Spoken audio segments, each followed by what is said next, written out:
മാനത്ത് വിത്തുകൾ പാകി മുളച്ചു, താഴത്ത് നക്ഷത്രമായിരം. വേരുകൾ തിമിരം പിടിച്ച പോൽ മുന്നിലോ കാണുന്നതന്ധത മാത്രം. മാനത്ത് വിത്തുകൾ പാകി മുളച്ചു, താഴത്ത് നക്ഷത്രമായിരം.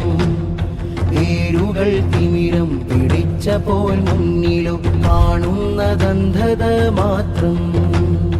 മുമ്പോട്ട് പോകാൻ വഴികളില്ല, നാമ്പിന്റെ ചുണ്ടോ നനഞ്ഞതില്ല. മുമ്പോട്ട് പോകാൻ വഴികളില്ല, നാമ്പിന്റെ ചുണ്ടോ നനഞ്ഞതില്ല. അടിവേരു പല കുഞ്ഞുവേരിനെ പെറ്റിട്ടു അവ മണ്ണിലാകെ പടർന്നു, അതു ജീവനെ